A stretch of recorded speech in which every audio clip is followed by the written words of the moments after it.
Graças a Deus, até aqui nos ajudou o Senhor, e o Senhor, Ele tem nos alertado, Ele tem nos orientado e ensinado nessas passagens que nos levam a refletir sobre o poder negativo que tem o adultério na vida de uma pessoa. E eu quero falar sobre uma pessoa muito conhecida na Bíblia, um homem que foi segundo o coração de Deus, mas também caiu feio nessa armadilha. É um perigo aquilo que nós colocamos diante dos nossos olhos, aquilo que nós permitimos entrar nos nossos ouvidos e aquilo que nós deixamos dominar os nossos pensamentos. E Davi, certa vez, era a época dos reis irem para a guerra com os seus exércitos. Davi decidiu ficar em casa, não vou para a guerra não. Era a época em que os reis iam. Era quase que uma lei, era normal, era fato. Eles iam com seus exércitos para as batalhas, eles não faltavam. Davi decidiu ficar à toa, ficar à toa mesmo, ficar tranquilinho aqui no palácio. Tem um ditado no mundo que fala assim: mente vazia, oficina do diabo. Você já viu aquela pessoa que ela pensa assim, tem nada para fazer, né? Eu vou lá na casa de fulano, não tem nada para assistir, eu vou procurar um filme. Eu não tenho nada para fazer, eu vou mexer na internet. Não que você já vai procurando algo ruim, mas a pessoa sem foco, a pessoa sem um objetivo, a pessoa sem um norte, ela corre um sério risco de ser tragada pela primeira isca que aparecer.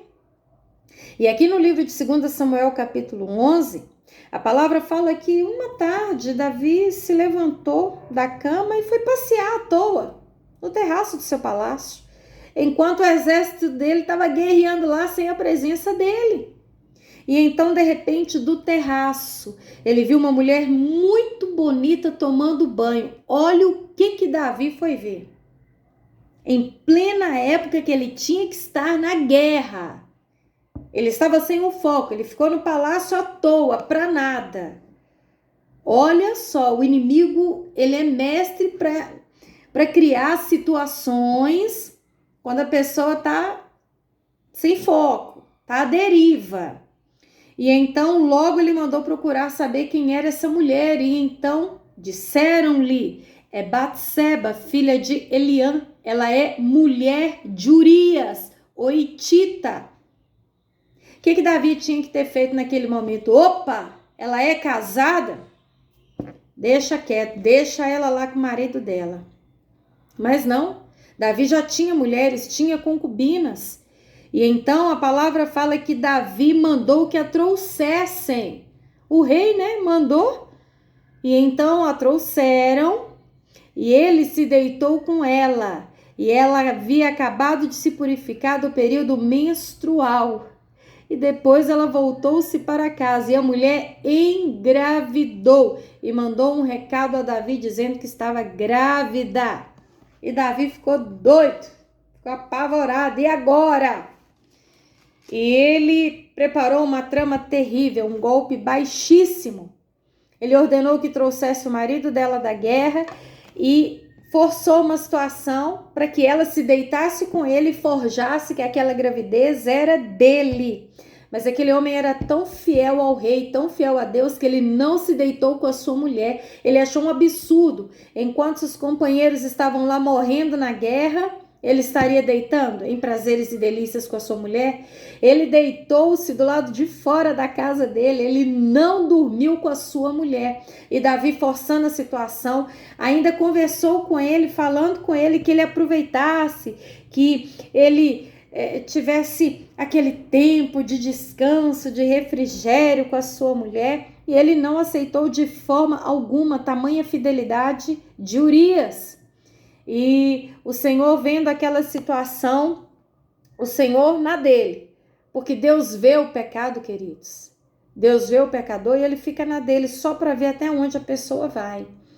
E a palavra do Senhor fala que Davi chegou a escrever uma carta para Joabe, que era líder do seu exército, para que colocasse Urias na frente da batalha para morrer, tentando tapar o sol com a peneira, tentando tapar o seu gravíssimo erro, porque tem pessoas que é assim. Ela faz coisas terríveis e logo ela arma uma situação para mostrar que ela não tem nada a ver com aquele pecado, que ela nem sabia do que estava acontecendo. E o Senhor mais que depressa enviou o profeta Natan até Davi. E ali, depois de uma pequena parábola, Davi dando a sentença, achando que a sentença seria para um outro homem que cometeu um pecado terrível, o profeta Natan disse a ele, Davi, esse homem que pegou a única ovelhinha de um homem pobre, sendo que ele tinha muitas, ele é você. E Natan entrega o seguinte recado.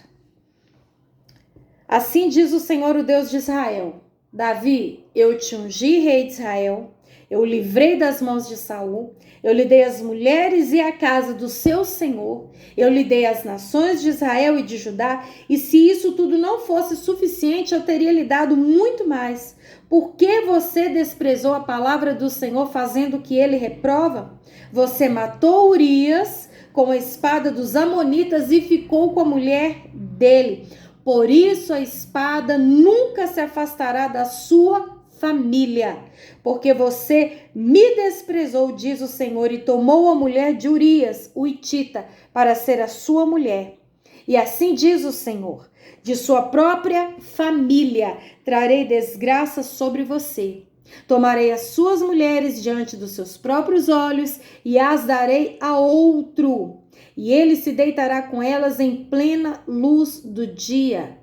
Você, Davi, fez isso às escondidas, mas eu o farei diante de todo o Israel, em plena luz do dia. E então Davi disse a Natã, o profeta, eu pequei contra o Senhor. E o profeta lhe respondeu, o Senhor perdoou o seu pecado, Davi. Você não vai morrer. Entretanto, uma vez que você insultou o Senhor, o menino morrerá. E Davi começou a colher amargamente a colheita do seu pecado e do seu adultério. O filho que ele engravidou Batseba, enquanto o marido estava na guerra, morreu. E depois Tamar, a sua filha, foi estuprada pelo próprio irmão Amnon. Término isso, Amnon foi morto por Absalão, seu outro irmão. E Absalão traiu o seu pai, tentando usurpar o reino e se assentar no trono. Ele fez de tudo para sentar no lugar do próprio pai. E esse mesmo Absalão, a palavra fala, que armaram uma tenda no lugar alto do terraço de Davi, do palácio de Davi. E em plena luz do dia, o seu próprio filho tinha relações sexuais à vista de todos os que passavam, para mostrar que ele estava se deitando com as mulheres do seu próprio pai. E depois, esse filho dele, que cometeu coisa terrível, foi morto de uma forma terrível também. Terrível, assustadora, assoladora. A própria palavra, ela tinha garantido que Deus perdoou Davi, mediante o seu arrependimento, porque sem arrependimento não há perdão, mas as consequências vieram pesadas, penosas, sangrentas. Deus perdoa o pecador arrependido, mas a consequência vem, a colheita vem e é amarga, é venenosa, é terrível. Então, é melhor não fazer. Ou se está pensando fazer, é melhor nem continuar. O melhor mesmo é se voltar para Deus, pedir perdão e sair desse caminho de morte o mais rápido possível. Eu acho que essa deve ser a 4ª mensagem que Deus me manda pregar em sequência sobre as consequências do adultério. Jesus nos ensina a orar no Pai Nosso. Pai, não nos deixe cair em tentação.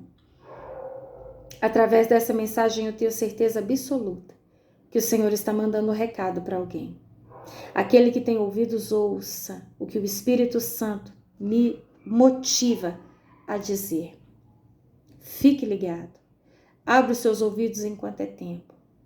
Porque na hora é gostoso o pecado, mas depois a consequência é mortal e quem sofre não é só quem peca, a família toda sofre.